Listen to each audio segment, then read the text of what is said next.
Assalomu alaykum, hurmatli mahalla yettiligi a'zolari.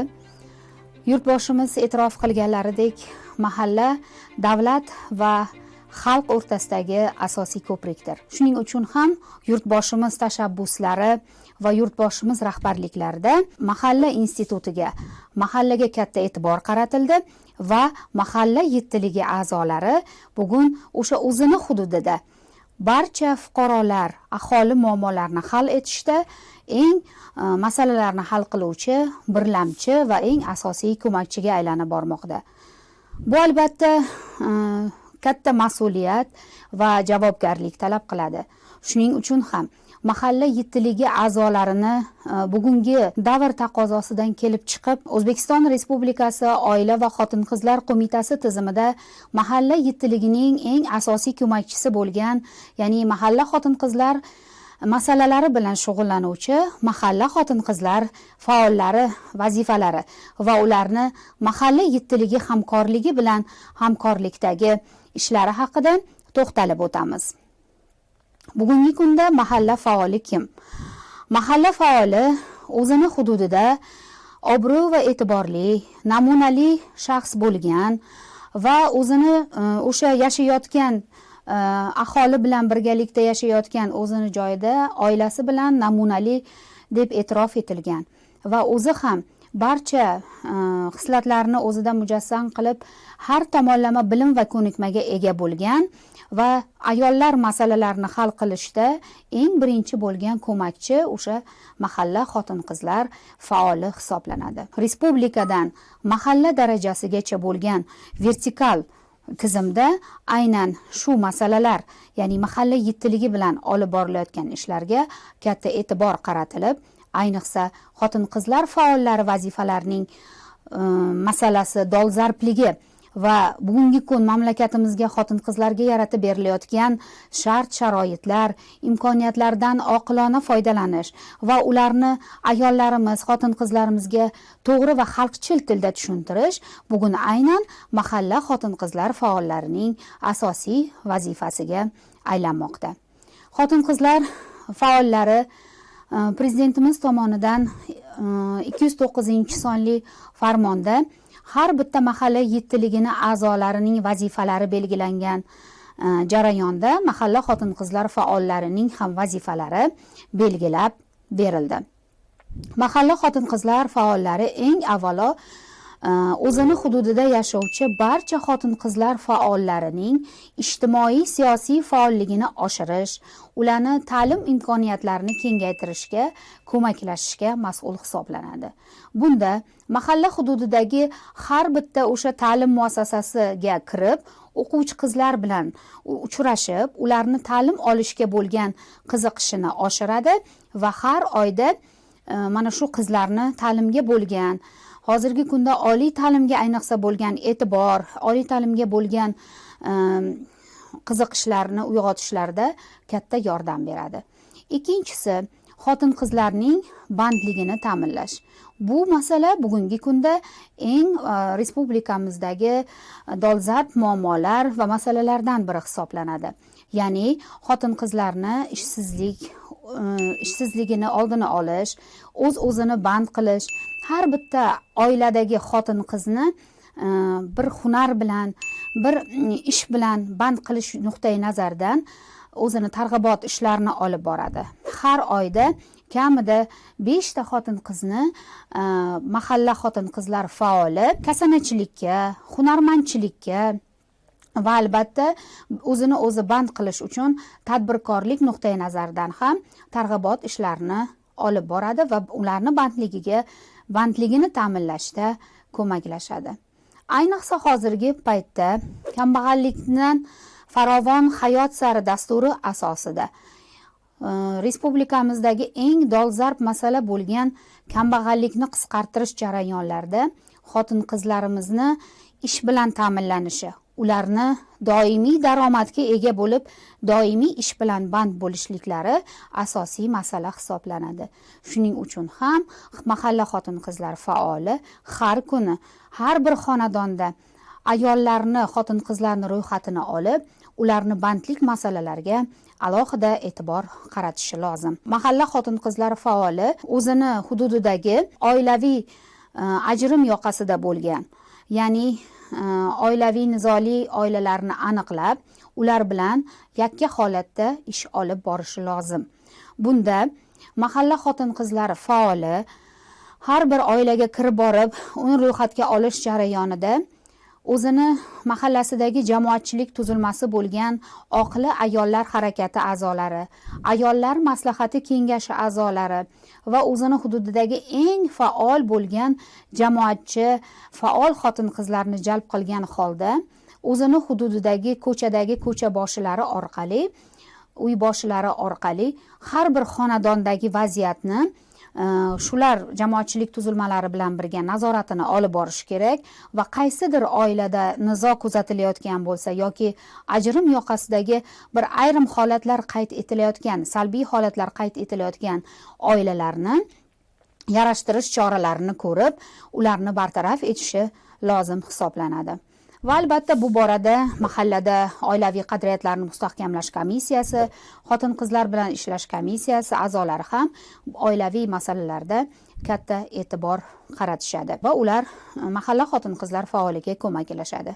Eng asosiy vazifalardan yana biri shuki, xotin-qizlar faoli jazoni ijro etish muassasalaridan qaytgan, migratsiyadan qaytgan, tazyiq va zo'ravonlikka uchragan xotin-qizlar bilan ham alohida ishlab, ularni mana shu holatdan chiqarish uchun ularga yordam beradi.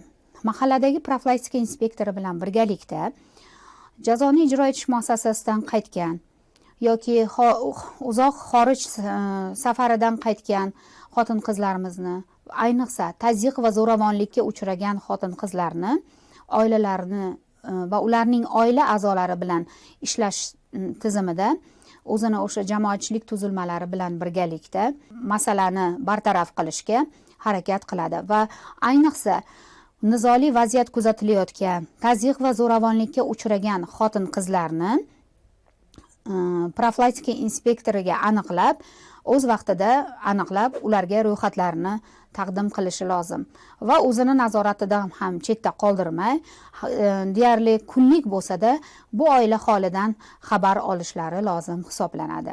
Xotin-qizlar faolining yana bir asosiy vazifalaridan biri shuki, xotin-qizlar faoli mahalladagi ijtimoiy himoyaga muhtoj bo'lgan, ehtiyojmand, tazyiq va zo'ravonlikdan jabr ko'rgan, yolg'iz keksalar, nogironligi bo'lgan ayollar bilan, ota-onasi migratsiyada bo'lgan oilalar bilan, boquvchisini yo'qotgan oilalardagi bolalarning ijtimoiy himoyasi bo'yicha ham o'z vazifalarini amalga oshiradi. Eng asosiysi sog'lom ona, sog'lom bola, sog'lom oila, sog'lom jamiyat tamoyili ostida mahallada sport tadbirlarini tashkil etadi. Yoshlar o'rtasida, xotin-qizlar o'rtasida, shu mahalla yettiligi hamkorligi bilan a'zolari bilan hamkorlikda reproduktiv salomatlikni targ'ib qiladi.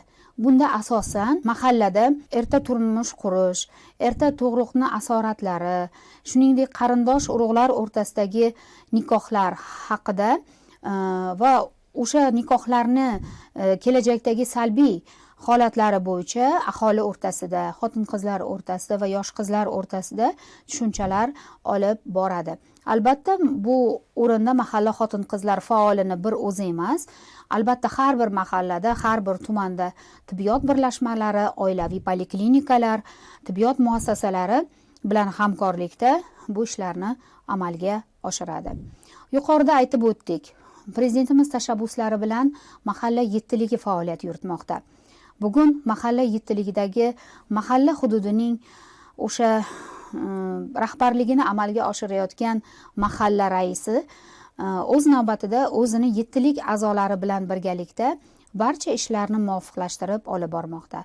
Shaxsan mahalla xotin-qizlar faoli ham mahalla raisi bilan eng avvalo hududda, mahallada ijtimoiy, ma'naviy muhitni yaxshilash, to'y hashamlarni ixchamlashtirish, oilaviy nizolar, oilaviy ajrimlarni oldini olish va butun boshli mahalladagi xotin-qizlar masalalari va ijtimoiy masalalar bo'yicha mahalla raisi bilan birgalikda ishlarni muvofiqlashtiradi va birgalikda olib boradi. Ayniqsa yuqorida aytdik, oilaviy ajrimlar mahalladagi yarashtirish deyilardi oldingi paytlarda. Hozir xotin-qizlar bilan ishlash komissiyasi va ayniqsa oilaviy qadriyatlar bilan ishlash komissiyasi a'zolari bilan birgalikda ajrim yoqasiga kelib qolgan va ajrim bo'lish arafasida turib sudga ariza berganlar bilan ham mahalla faoli mana shu komissiya bilan birgalikda o'z faoliyatini olib boradi. Bunda hurmatli faollarimizga aytmoqchimanki, bizni O'zbekiston Respublikasi Oila va xotin-qizlar qo'mitasi huzurida Oila va gender ilmiy tadqiqot instituti xodimlari bilan birgalikda tayyorlangan platformalar mavjud. Bu platformalarni biz xotin-qizlar faollariga barchasiga xat orqali ham tushirib berganmiz va mana shu platformalarni xotin-qizlar faollari chuqur o'rganib, o'sha platformani ichiga kirib, har bir platformaga joylashtirilgan video darslar, o'quv qo'llanmalar, oilani yarashtirish borasidagi tavsiyalardan foydalangan holda ishlarni amalga oshirsalar maqsadga muvofiq bo'lardi. Ya'ni birgina mening oilam mobil ilovasi orqali kiriladigan o'sha platformada 20 dan ortiq roliklar, video darsliklar va yoshlarni yarashtirish, umuman oilani muqaddas makon ekanligi, unda o'sha oila kelajagi jamiyatni bir bo'lagi bo'lishligi haqida juda ham ko'p tavsiyalar mavjud. Buni har bir mahalla xotin-qizlar faollarimiz mening oilam mobil ilovasini o'zlarini ishlatayotgan mobil telefonlariga ishlatib olib, shundan bemalol foydalanishlari mumkin. Mana eng avvalo shu mahalla raisi bilan birgalikdagi faoliyati davrida mana shu nuqtalarga alohida e'tibor qaratishi va eng asosiysi shu narsani alohida ta'kidlash kerak.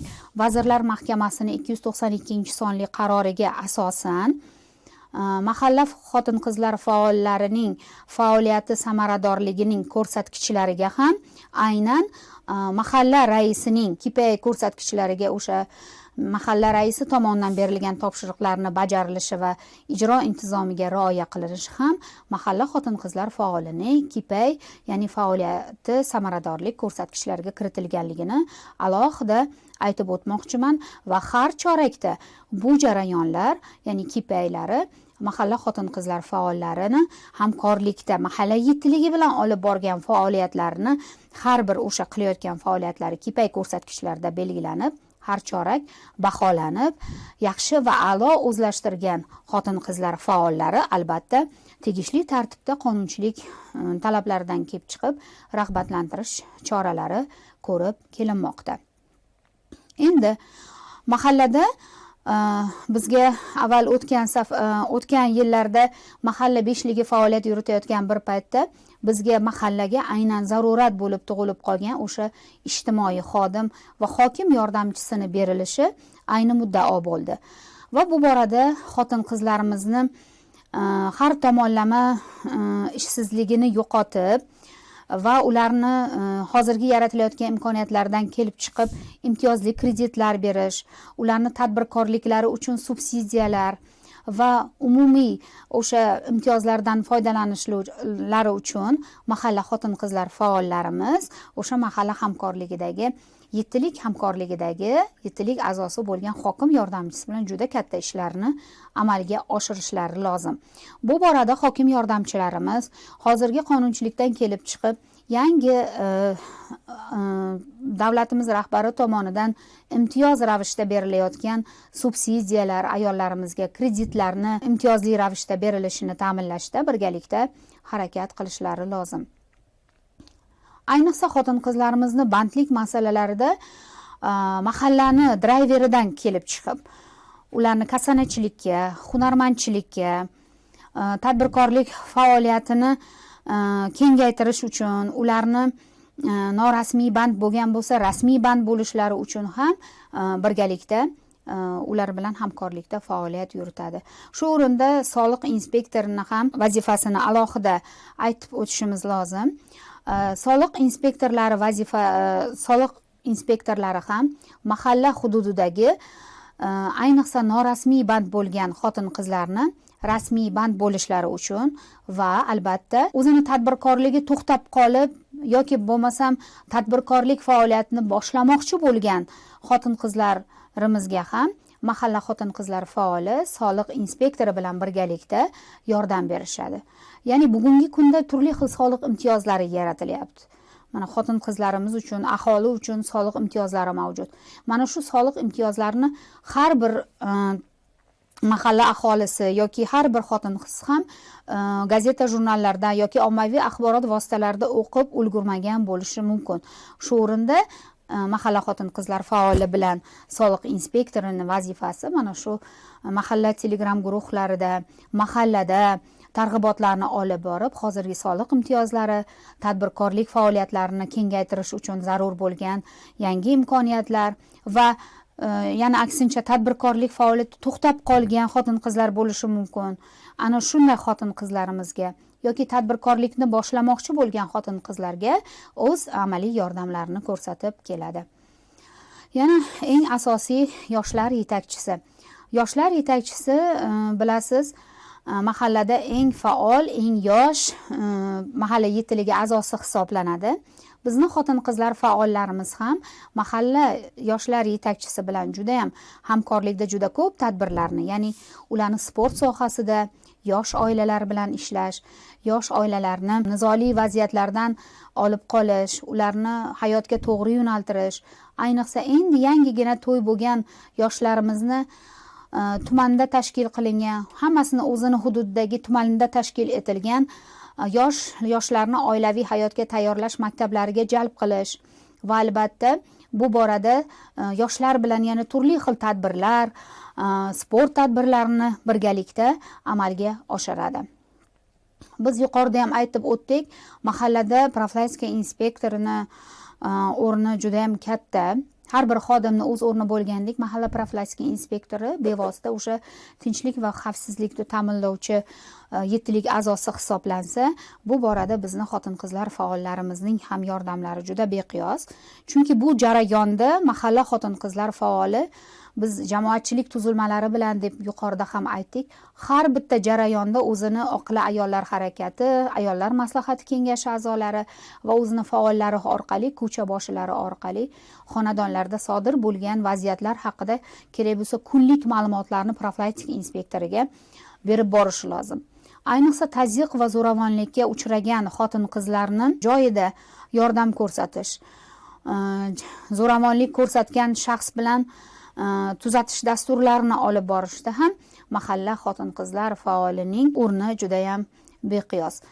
Chunki bu davrda yaqindagina o'sha mana joriy yilda 175-sonli qarorda qabul qilinishi, ya'ni o'sha tazyiq va zo'ravonlik holatlari qayd etilgan mahallada inson markazlarini ham yordami bilan birgalikda mahalla xotin-qizlar faoli, profilaktika inspektori zudlik bilan joyida o'sha tazyiq va zo'ravonlikka uchragan ayolimizga yoki farzandiga yordam berish choralari ham nazarda tutilgan bu qarorda ham. Xuddi shuningdek, mahalla faoli, xotin-qizlar faoli ijtimoiy xodim bilan birgalikda mahalla hududida har bir mahallada bor og'ir sharoitda yashovchi, kam ta'minlangan, boquvchisini yo'qotgan, ijtimoiy himoyaga muhtoj bo'lgan xotin-qizlarimizga juda katta yordam beradilar. Ular tibbiy yordamga muhtojmi yoki bo'lmasam qanaqadir bir sharoiti ko'tarmay og'ir jarrohlik amaliyotlari kuzatiladigan xonadonlar bor. Shuning uchun har bir mahalla xotin-qizlar faoli ijtimoiy xodim bilan birgalikda o'zini hududidagi og'ir ijtimoiy sharoitda yashaydiganlarni va ularni ijtimoiy jihatdan qaysi yordamga muhtojligini, u og'ir jarrohlik amaliyoti bo'ladimi yoki ularga beriladigan tibbiy orderlarmi yoki tibbiyot vositalarimi, hassa, reabilitatsiya vositalari deyiladi, eshitish moslamalari. Mana shu ro'yxatlarni barchasi xotin-qizlar faollarda va ijtimoiy xodimda bo'lishi lozim va har doim ularni nazorat qilib, ayniqsa boquvchisi yo'q bo'lgan, yakka yolg'iz yashayotgan keksalarga mahalla xotin-qizlar faollarimiz ijtimoiy xodim bilan o'sha yangi kiritilgan 7likka kiritilgan xodimimiz bilan birgalikda mana shu qatlamdagi insonlarimizga o'z yordam qo'llarini cho'zishlari kerak. Xavfsiz oila muhitini yaratish, to'g'ri sog'lom ovqatlanish, shuningdek oilalarda sog'lom turmush tarzini targ'ib qilish yangi e'lon qilingan davlat dasturining ham asosiy eng ustuvor yo'nalishlari etib belgilandi va bu borada bizni o'sha aholi muammolarini hal etishda ko'prik hisoblangan mahallaning 7lik a'zolari bilan birgalikda bizni tizimdagi xotin-qizlar faollarimiz ham avvalambor tabiatimizni asrash yo'lida bog'lar barpo etishlari, daraxt, ko'chat ekishlari. Ya'ni biz hozir bu tizimda qo'mita tizimida va qo'mita o'zi markaziy apparat xodimlari ham oila bog'ini qo'mita tomonidan va tizimimiz orqali oila bog'lari tashkil qilyapmiz. Har bir xonadon a'zolari xonadonlarda gul parvarishlashi va tabiatga biz ham o'z hissamizni qo'shishimiz, tabiatni barcha resurslarini himoya qilish har bittamizni asosiy vazifamiz ekanligini unutmasligimiz kerak. Va albatta davlat dasturidagi asosiy ustuvor yo'nalishlar, bugungi kundagi eng asosiy vazifa bo'lgan aholi o'rtasidagi muammolarni bartaraf etish, kambag'allikni qisqartirish, kambag'allikdan farovon oila, farovon hayot sari dasturi asosida barcha mutasaddi vazirlik, idoralar va albatta mahalla 7ligi a'zolari har bir xonadonni a'zolari o'zini o'zi band qilishi, doimiy daromadga ega bo'lishi va har bir xonadonda kamida bir nafardan bo'lsa ham farzandlarini xorijiy til o'rganishi, axborot kommunikatsiya bilimlariga ega bo'lishlari va bu oila o'zini o'sha kambag'allikdan chiqarish uchun barcha sa'y-harakatlarni ishga solishlari uchun eng o'rtadagi asosiy bo'lgan targ'ibotchi va o'z navbatida o'sha targ'ibotni amalda qo'llovchi davlat xizmatchisiga aylanishi lozim. Shuning uchun biz bugungi kunda kambag'allikni qisqartirib, farovon hayot sari dadil qadam tashlash uchun birgalikda bir tan, bir jon bo'lib, doimiy harakatda va doimiy izlanishda bo'lamiz. E'tiboringiz uchun rahmat.